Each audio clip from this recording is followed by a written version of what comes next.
từ Gaza ai lòng rắn lá vàng trong trường tầm bên màu oanh cười lan về lan cơi xem ru bờ sắp ấy qua ban con. Họ kêu gọi có sự đóng góp của tư nhân. Vì vậy cho nên một số các viên chức của Bộ Ngoại giao Hoa Kỳ họ biết là bên Canada đang có một cái chương trình bảo lãnh tư nhân và họ áp dụng từ nhiều năm qua. Và vì thế cho nên họ sang Canada để họ tìm hiểu và họ đem cái chương trình đó về áp dụng ở bên Hoa Kỳ.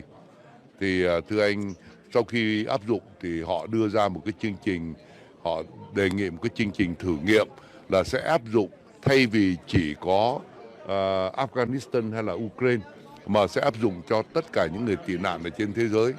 Vì vậy cho nên họ mới đưa ra một cái chương trình nó có tên là Welcome Corp, mà tôi xin tạm dịch là một đoàn người chào mừng.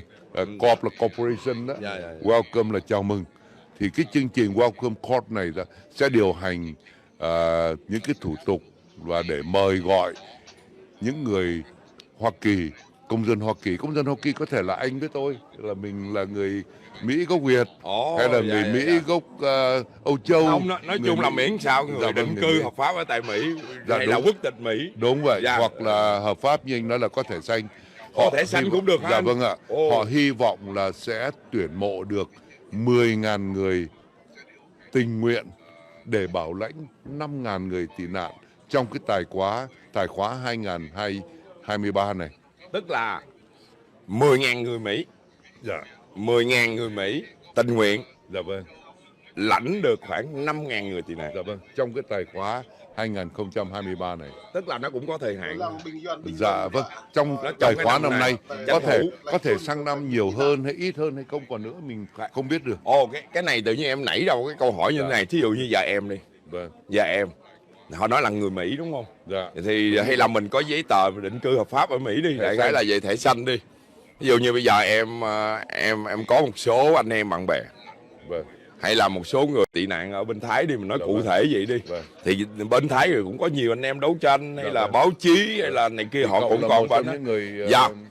Thì thí dụ như bây giờ em ở đây, bây giờ em có giấy tờ, em đầy đủ rồi. Dạ vâng.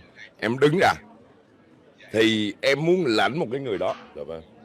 Thì có phải như vậy không? Dạ vâng. Thì thưa anh bắt đầu đi vào chi tiết thì đầu tiên là họ có cái chương trình Welcome Corp. Hay là bây giờ như anh Huy nè, ví dụ như anh Huy Teletron đi, ảnh muốn là ok tôi thấy người đó vậy. Hay là nhiều khi ảnh không biết người đó nhưng mà ảnh đọc báo đọc chí thấy tôi muốn lãnh người đó. Thì nó như thế nào anh cho biết chi tiết. Thì thưa anh, cái chương trình Welcome Corp nó được chính phủ Hoa Kỳ công bố ra đó, áp dụng cho toàn thể những người tị nạn ở trên thế giới. Thành ra cái câu hỏi của anh nó rất là có lý, là trong số đó có cả người Việt Nam. Vì người Việt Nam chúng ta cũng có những người tị nạn đang tị nạn ở nhiều nước tạm dung ở trên thế giới. Ví dụ như là Huy nói ở bên Thái Lan, ở bên Philippines, ở bên Indonesia, Mã Lai, vân vân. Vâng.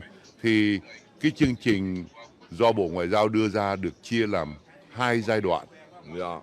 Họ gọi là Phase 1 và Phase 2. Phase 1 họ dự trù từ nay cho đến tháng 6 đó là chỉ áp dụng cho những người nào đã và đang được chính phủ Hoa Kỳ chấp thuận, tức là nằm ở trong cái pipeline, tức là chờ đợi để đi Mỹ đó.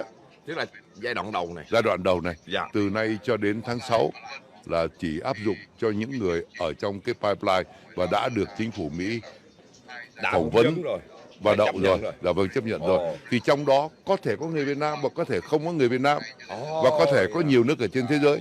Đó là giai đoạn đầu tiên.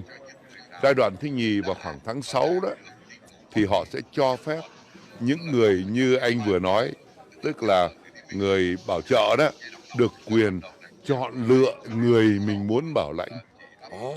Tức là như Huy nói lúc đó giai đoạn 2, giai đoạn đầu đó mà Huy muốn bảo lãnh cái gì thì họ giới thiệu cho Huy một cái gia đình. Huy cũng có thể bảo lãnh được. Tức là bây giờ họ chọn. Họ chọn. Chứ không phải mình chọn. Đúng rồi.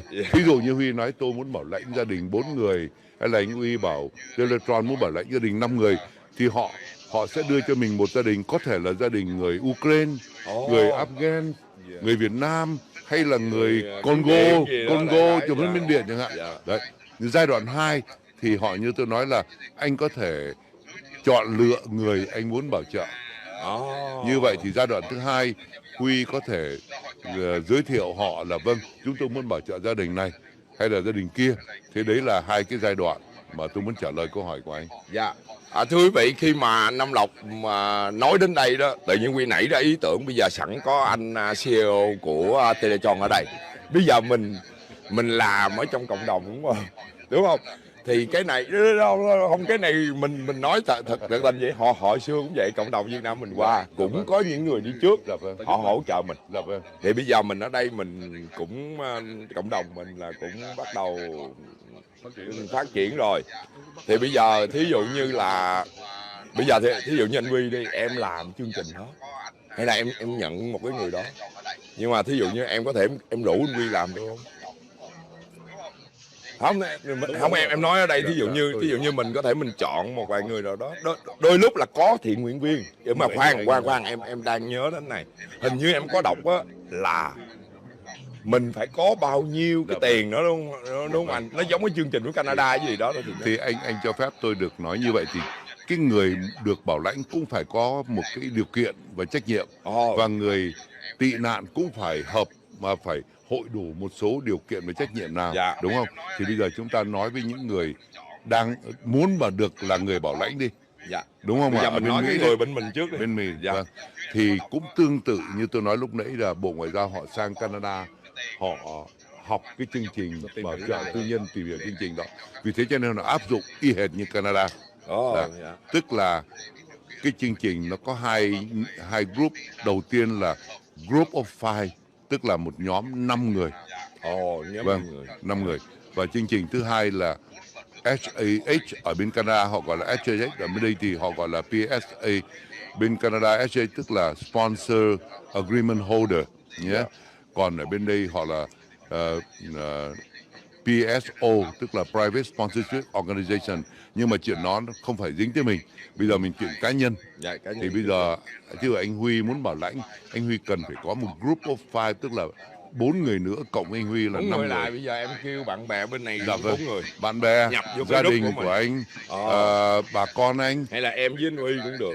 Vâng, chẳng hạn như bất cứ ai. Anh cần một group 5 người. Và anh cần phải được gọi là clear cái gọi là kiểm tra lý lịch, và anh có cái hạnh kiểm tốt, tức là không bị tiền án vân vân. Điều thứ hai, điều thứ ba là anh muốn bảo trợ bao nhiêu người không cần biết, nhưng mà mỗi một người thì trong cái nhóm 5 người này đó, cái statement trong băng đó phải có $2.275 để bảo trợ được một người. Nhưng mà mình muốn lãnh mấy người cũng được. Dạ vâng, anh muốn miễn là anh có đủ tiền là phải có 275. 2.275 Dạ vâng. Đấy, thì ví dụ như một gia đình 4 người thì khoảng 10.000 đúng không? Anh bảo ok, thế bây giờ tôi có tới 20 mấy nghìn thì anh được quyền lãnh 2 gia đình, 3 gia đình tùy anh. Dạ vâng. Thế thì đầu tiên là như tôi nói lúc nãy, anh phải có nhóm 5 người. Anh phải qua một cái cuộc điều tra lý lịch, anh phải có đủ tài chính, và anh phải có một cái chương trình để là khi mà người ta qua đây anh sẽ giúp cho người ta như thế nào, và cái trách nhiệm nó kéo dài trong vòng 90 ngày. Ủa sao Mỹ ít với vậy? Có 90 ngày thôi. Em Canada lâu nhiêu ngày anh? Dạ vâng. Em nhớ Canada là lâu lắm mà anh. Đúng. Thưa quý vị, cậu này cậu ấy theo dõi, cậu ấy biết rất là nhiều. Canada điều kiện khó hơn bên này rất nhiều. Bên Canada đó, mỗi một đồng người đó là khoảng $10.000. Mắc quá, sao Mỹ rẻ quá vậy? Mỹ có 2.000 mấy à? Dạ. Và 1/4 đúng. Và cái trách nhiệm cũng chỉ 1/4. Bên Canada trách nhiệm là 1 năm. Bên Mỹ có 3 tháng. 3 tháng thôi. Thành ra ở bên Hoa Kỳ cái điều kiện đòi hỏi rất là thấp. Vâng, thay vì bên Canada. Vì thế cho nên trả lời câu hỏi của anh, đấy là những cái điều kiện người ta đòi hỏi những cái người bảo trợ như anh. Và trong số 10.000 người họ mong có được cái con số đó để họ gọi là tuyển mộ và mời để tham dự chương trình này. Đấy, rồi. Thế bây giờ chúng ta nói về những người bên tị nạn phải không? Dạ đúng rồi, bây giờ mình nói về cái người tị nạn đi. Tại vì sẽ có nhiều người ta không biết làm sao là tị nạn. Dạ vâng. Hoặc là thí dụ như có những người họ đang nộp đơn tị nạn, họ cứ nghĩ là ok bên Mỹ bảo lãnh được, kêu ông Huy bảo lãnh tôi, hay là nói anh Huy ơi cứu em, mình nói đại khái gì đi, hay là chú ơi chú bảo lãnh con. Bạn của Huy nói là thì nhưng mà phải làm sao thì mới được, chứ đâu phải là ai cũng nói rằng mình tị nạn hết. Tức là mình nói mình tị nạn, nhưng mà làm sao để biết là người tị nạn? Rồi cái thủ tục nó ra làm sao, cái đó là hai cái chuyện khác nhau. Dạ vâng ạ. Thì Bộ Ngoại giao Hoa Kỳ đưa ra cái tiêu chuẩn một người tị nạn phải hội đủ để được eligible, tức là được tham dự vào chương trình này, là cái người đó phải là người tị nạn ở một nước ngoài cái đất nước của mình. Dạ. Có nghĩa là không phải ở trong Việt Nam. Tức là từ Việt Nam đi qua nước khác. Một nước khác. Dạ. Vâng. Nước thứ hai, tức gọi là asylum country đó. Dạ, Điều kiện thứ nhất. Điều kiện thứ hai là người đó phải được cao ủy tị nạn cấp quy chế tị nạn. Dạ. Tức là người đó phải ghi danh với cao ủy tị nạn. Và dĩ nhiên khi mà ghi danh dạ. Và khi mà ghi danh rồi, anh muốn là tị nạn, anh phải chứng minh anh bị ngược đãi, anh bị đàn áp và anh bị đối xử bất công ở đất nước của anh. Thì cao ủy tị nạn họ có tiêu chuẩn của họ. Đó là điều thứ hai. Thì sau khi hội đủ hai điều kiện đó rồi đó, thì anh Huy bên này và thí dụ như anh Huy muốn bảo trợ những cái người đó gì, thì chúng ta sẽ giới thiệu cái danh sách đó trong cái đợt 2, cái phase 2 đó, cho Bộ Ngoại giao. cho Bộ Ngoại giao, cho cái welcome court đó. Dạ. Welcome court họ mới lấy cái danh sách đó, họ đưa cho cái phái đoàn Mỹ ở thí dụ như Bangkok chẳng hạn, Thái Lan. Cái phái đoàn nó có tên là US RAP, viết tắt của chữ US Refugee Admission Program. Ngày xưa phỏng vấn Huy thế nào đó, thì cái nhóm đó họ sẽ phỏng vấn. Và khi phỏng vấn mà họ